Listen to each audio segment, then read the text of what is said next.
is here. And how did you get involved with FamilySearch and RootsTech to begin with? Oh, that's such a good question. So my role is I'm the director of events at FamilySearch International. There are many events that FamilySearch puts on around the world, and RootsTech is the largest one, the most eminent event that we put on. So part of my responsibilities is leading out in the planning and the execution of this wonderful event that we're all a part of. And how I got involved. When I first came to FamilySearch, I joined the events team as I was supposed to manage RootsTech London, actually. That's why I got hired. But that was at the very end of 2019, and after 2020, we all know what happened. And as we moved to a virtual event, our assignments all changed. And at that point, I was assigned to work on the creative aspects of RootsTech, so developing the theme, production, the main stage. And those were the elements that I started to oversee, and I did that up until 9 months ago when I stepped into this role. Wow. I don't know who else needs the mic. Would you say we're back to pre-COVID with this event, or does it still have room to grow? Well, there's always room to grow. Online, here at the Salt Palace, I think that we are just about there. I think that you can see the halls are full. You can see there's a lot of excitement and movement here. And of course, on Family Discovery Day on Saturday, there will be families that will come who are coming to experience everything that we have to offer for free for families. So I think we've grown, we've gotten back to that level. I think there are a lot of people now, we offer a whole lot more for free online than we used to prior to the pandemic. And so I think there are a handful of people who do choose to stay at home. They want to be in their jammies and their comfies in their room, watching just on a laptop. But I think we're just about there. It certainly feels that way. Awesome. In the past, you've been involved with the music video. Did you do anything with this one? Yes, so I wrote the theme song for this year, Who I Am. And my favorite part about that is that it gives us an opportunity to reinforce the theme and to have a sonic touch point with our brand and the messaging that we want to share every year. And because of the global nature of the event, we localize the music. So it's not just translating and then singing it. If you go out there and listen to the different versions, there's different versions. The instrumentation changes, and that is just a testament of everything we're trying to do to better localize the RootsTech experience for audiences around the world. Who's the voice for the English? His name is Tanner Townsend. And when we wrote the song, there was a very specific vision of the kind of voice we wanted to hear. And so I remember I asked a lot of the interns if they could go on social media and find different singers. And they came up with this whole list of different singers, and when we got to Tanner, we knew this is the voice that we want, and he did such a fantastic job. Thank you. So this is your first year now as new director of the RootsTech event. I'd love to hear your perspective on your vision for the future, right? What's the future of RootsTech in the next few years? And perhaps a little bit more specifically, what's your vision for us to continue to expand online? How does RootsTech go even more global in the coming years? That is such a good question, and that really is the vision. The vision is for us to continue to find ways to adjust to the nuances that are required for us to really reach the hearts and minds of people around the world. We are learning so much. During those beginning years of the pandemic, it was, we didn't know what we didn't know, but I can say now, after a handful of years of really focusing on building that online audience, we recognize the differences that are there. And that affects all aspects of RootsTech, from the classes and the learning that takes place, and the specific nuances that exist for those who are doing family history in other parts of the world. We need to adjust our curriculum. We need to make sure we're filling the gaps of how how we can help empower our attendees to make meaningful discoveries in their family history. And that also affects the main stage. You'll notice and you'll see all the changes that are taking place now. And if you go online, you'll see even more ways that we've adjusted to make a more meaningful, more engaging experience online.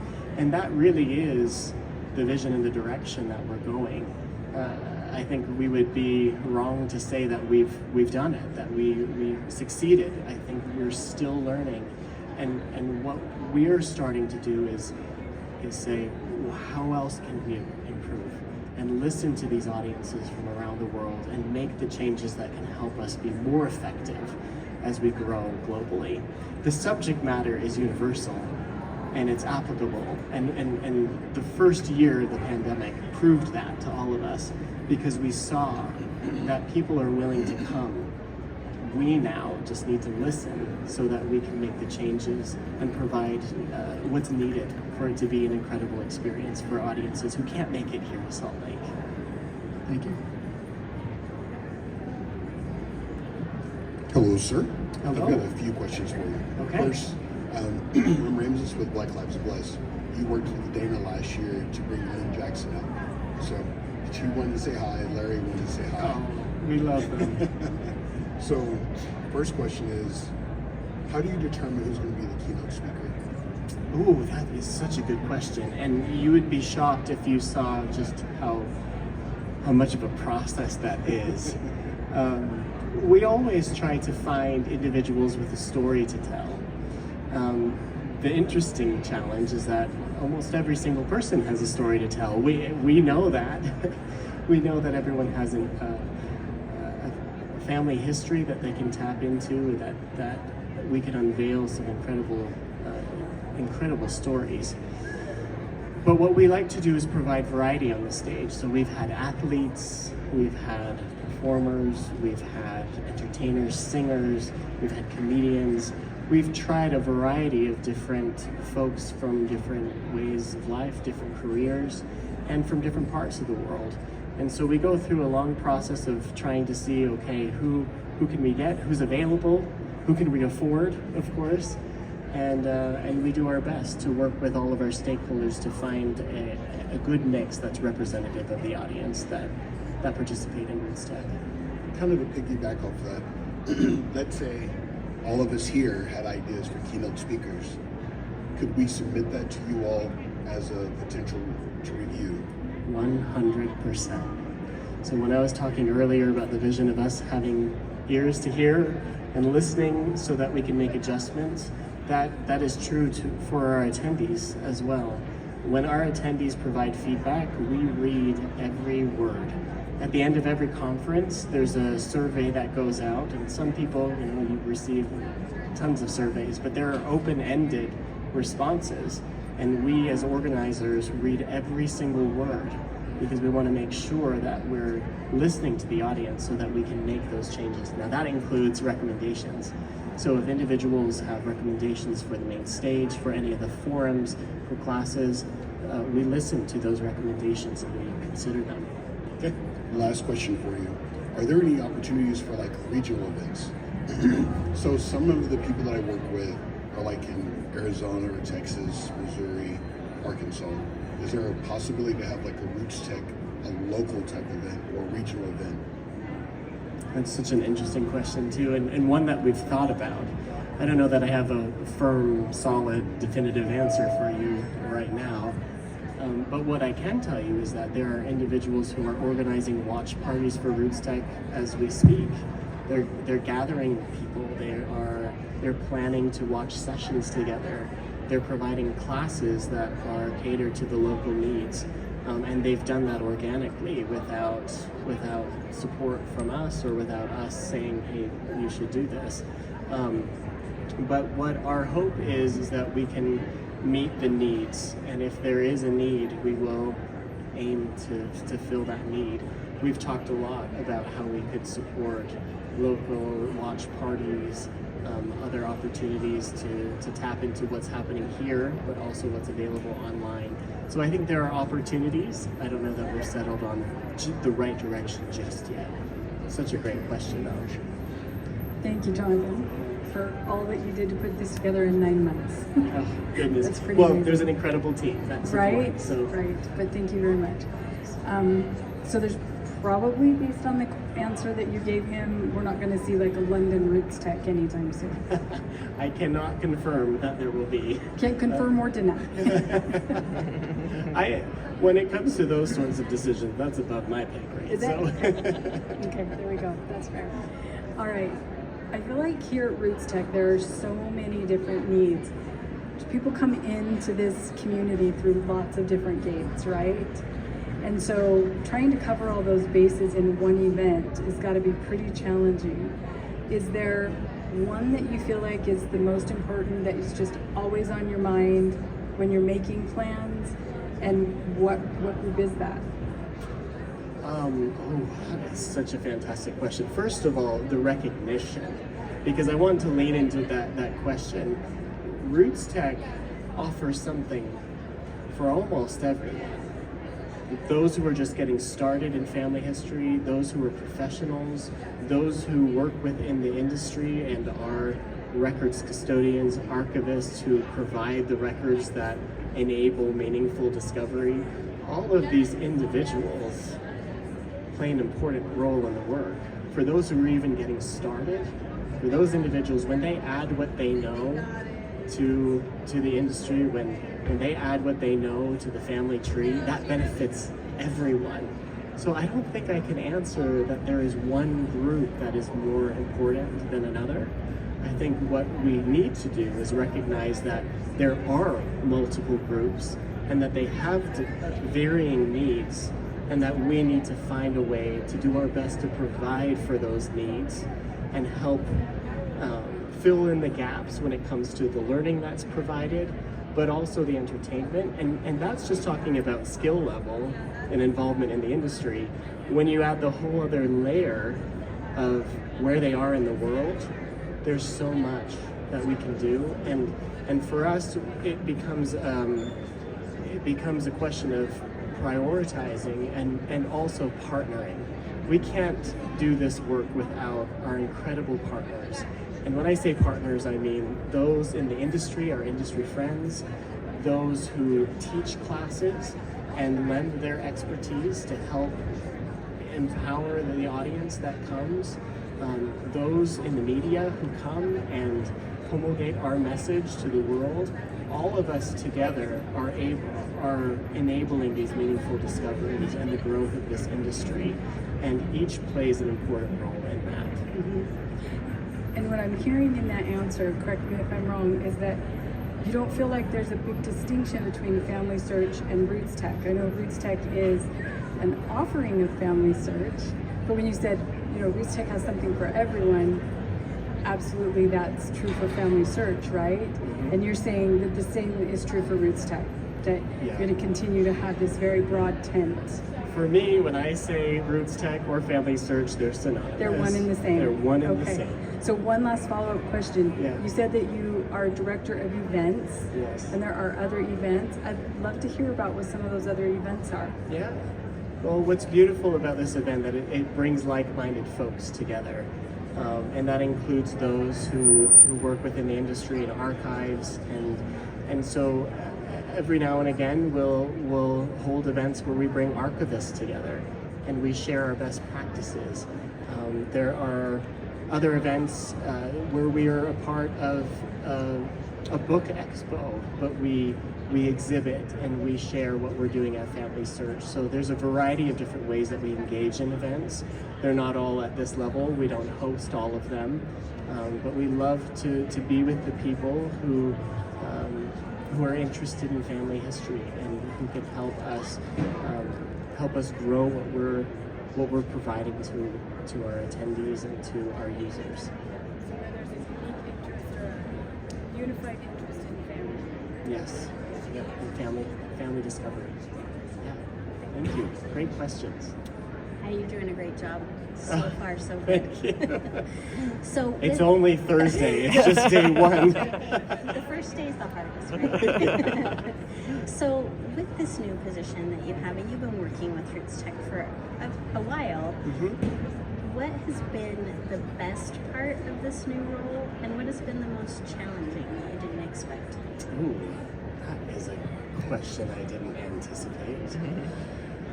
The best part. Well, I have to say that the best part, and I think I'm confident I can say this on behalf of the whole team, the whole events team.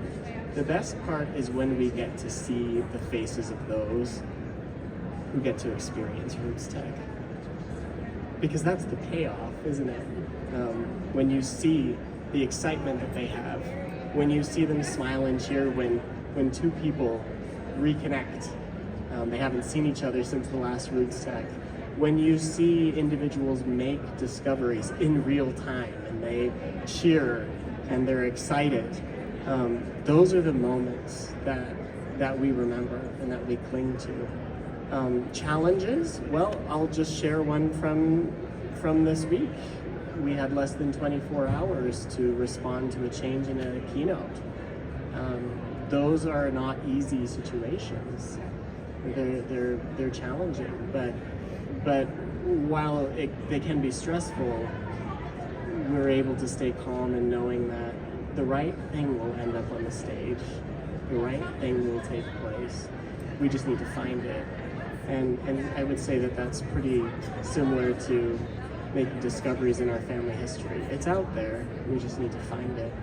And so yeah, there are challenging moments. There are stressful moments. But this work is so much bigger than any one of us, and myself included, and so it's wonderful to know that this work will continue to move forward, whether we have a keynote on the stage or not. That was a great pivot, by the way. Thank you. And I'll just ask a little follow-up question. How did you make that all come together so quickly? Because it worked beautifully. Well, prayer first. But second, I would say it came down to the question earlier about how do we select keynotes. There is a long list of potential keynotes, potential entertainers, and so there are many people that we consider, and we always try to balance so that there's diversity in story and experience. So we have a list of people that we've considered, and what we did in that moment was we went back to the list and we said, what can we feasibly do in less than 24 hours, and then we jump on the phone and make things happen. Thank you. Hi, I'm late to the party, so sorry if this is No an open problem. question. I'm interested in your songwriting process. How old were you when you started writing songs? Are you self-taught?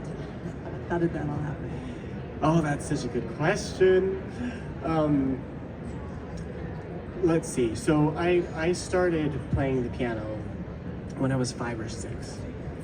And it wasn't until I was about 12 years old, I started playing at church. And I remember this older gentleman in my congregation, he came over to me and he said, why do you play the piano like that? And I said, like what? And he said, you're just playing the notes. And he's like, that's what I was taught to do. You play the notes. And he said, you could do better than that. He said, make something up, do something else with your left hand. And he started to just challenge me. And to be frank, I was terrified of this man. So I just did exactly what he told me to do. But that kind of started the journey of just exploring how I could move beyond notes on a page. And then from there, it just continued to evolve. I have 4 older sisters. They all sing beautifully, and so as I grew up, I would start arranging songs for them to sing at church, and I would always play the piano. But it really wasn't until RootsTech 2022, with the theme Choose Connection, that I put myself out there to write a theme song for the event. And I had never done anything like that before. I typically had arranged for church and various hymns and those sorts of things. But I remember sitting at the piano and just this idea, I mean, go back to 2021, this is post-pandemic, but we were still kind of in that I was gonna say normal, it's not normal. Weird, it was weird time. We were in that weird time. And there was quite a bit of division, and I remember the 2 words, choose connection, coming to my mind, and just this empowering message of we have the agency to choose connection over division. And I just thought, oh, that would be so powerful. Sat down at the piano that night, all the words just floated. It was inspiration. Is that your first original then?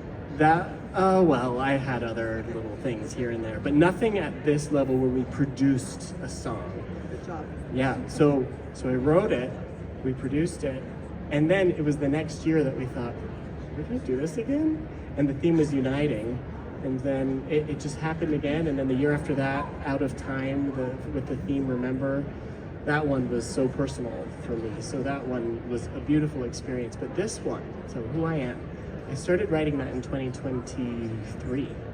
It was in December, and just this idea of, I was already thinking, what's the next step after Remember and Out of Time, and just this idea of family history helping you understand more about who you are came to mind. Just started to play around with the melody. My process, it's typically melody first and then lyrics, which is, I think, pretty backwards for most people, but it always, for me, starts with a melody that can be stuck in your head, and then we start piecing it together. And that's also, there's a practical reason for that too. At least when it comes to locking in a theme for RootsTech, there's an approval process that we go through. And usually I start writing things before we actually know what the theme song is. But can I give you a little secret? Because we were going to ask. Yes, please. What were you gonna ask? To tell us a secret about next year. Where you're headed on next one. So the music video that we created this year, the dance video, I don't know if you saw that, but after we filmed that, I was driving home. We were filming at the motion picture studio in Provo. I was driving home, and I kid you not, it just came. The song and the idea. I'm so excited. I don't know if we're gonna do it, but I'm excited at the potential. But we'll see where the theme lands. But it just happens on a drive up from a production when I shouldn't be thinking about the next year, but it just happens. Yeah. Any other questions? Like if somebody has an idea for an event or something they'd love to have FamilySearch at or participate in, do we reach out to you, or what's the process for that? Reach out. I mean, I can promise that I will always listen. I can't promise that we can always give what is asked. But I love hearing from people, and I really learned that from Jen Allen, who sat in this role. She used to tell all of us, read every word of feedback that you get, and she did it. And we started to follow suit and learn from that example. And so I've loved it. I mean, you should see the crazy ideas that people send me sometimes, but we're always willing to listen, that's for sure.